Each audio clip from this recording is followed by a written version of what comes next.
BBMP 2025 ಹಾಗೂ 26ನೇ ಸಾಲಿನ ಉದ್ದಿಮೆ ಪರವಾನಗಿ ನವೀಕರಣಕ್ಕೆ ಸುತ್ತೋಲೆಯನ್ನು ಹೊರಡಿಸಿದ್ದು, ದಂಡ ಶುಲ್ಕವಿಲ್ಲದೆ ಫೆಬ್ರವರಿ 1 ರಿಂದ 28ರವರೆಗೆ ನವೀಕರಣ ಮಾಡಿಕೊಳ್ಳಲು ಉದ್ದಿಮೆದಾರರಿಗೆ ಅವಕಾಶವನ್ನು ಕಲ್ಪಿಸಿದೆ.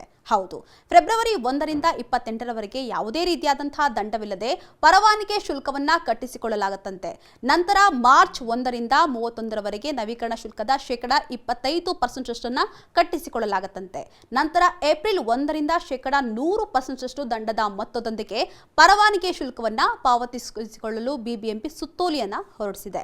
ಇನ್ನು ಉದ್ದಿಮೆ ನವೀಕರಣಕ್ಕೆ ಉದ್ದಿಮೆದಾರರ ಅನುಕೂಲಕ್ಕೆ ತಕ್ಕಂತೆ 1 ರಿಂದ 5 ವರ್ಷಗಳ ಅವಧಿಗೆ ಪರವಾನಗಿಯನ್ನು ನವೀಕರಣ ಮಾಡಿಕೊಳ್ಳಲಾಗ್ತಾ ಇದೆ. ಇನ್ನು ನವೀಕರಣ ಶುಲ್ಕವನ್ನು ಉದ್ದಿಮೆದಾರರು ಕೋರುವಂತಹ ಆರ್ಥಿಕ ವರ್ಷಕ್ಕೆ ಮಿತಿಗೊಳಿಸಿ ಪಾವತಿಸಿಕೊಳ್ಳಬೇಕು. ಆನ್ಲೈನ್ ಹಾಗೂ ಬ್ಯಾಂಕ್ ಚಲನ್ ಮೂಲಕ ಕೆನರಾ ಬ್ಯಾಂಕ್ಗಳಲ್ಲಿ ಶುಲ್ಕವನ್ನು ಪಾವತಿಸಿಕೊಳ್ಳಬೇಕು.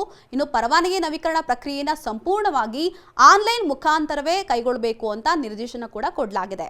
ಇನ್ನು ಪರವಾನಗಿ ನೀಡುವಾಗ ಕಲ್ಯಾಣ ಮಂಟಪಗಳ ಮಾಲೀಕರಿಂದ ಲಿಖಿತ ಹೇಳಿಕೆಯನ್ನ ಪಡೆದು ಕಚೇರಿ ಆದೇಶವನ್ನ ಸ್ಥಳದಲ್ಲಿಯೇ ಪ್ರದರ್ಶಿಸುವಂತಹ ಕುರಿತು ಛಾಯಾಚಿತ್ರವನ್ನ ಪಡೆದು ಪರವಾನಗಿಯನ್ನು ನವೀಕರಿಸಬೇಕು.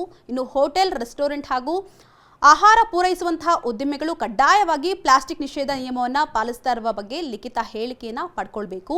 ಉದ್ದಿಮೆ ಸ್ಥಳಗಳಲ್ಲಿ ಪ್ಲಾಸ್ಟಿಕ್ ನಿಷೇಧ ಹಾಗೂ ಒಮ್ಮೆ ಬಳಸಿ ಬಿಸಾಡುವಂತಹ ಸಾಮಗ್ರಿಗಳನ್ನು ಉಪಯೋಗಿಸದಂತೆ ಭಿತ್ತಿ ಚಿತ್ರಗಳನ್ನು ಪ್ರದರ್ಶಿಸಲು ಸೂಚಿಸಬೇಕು.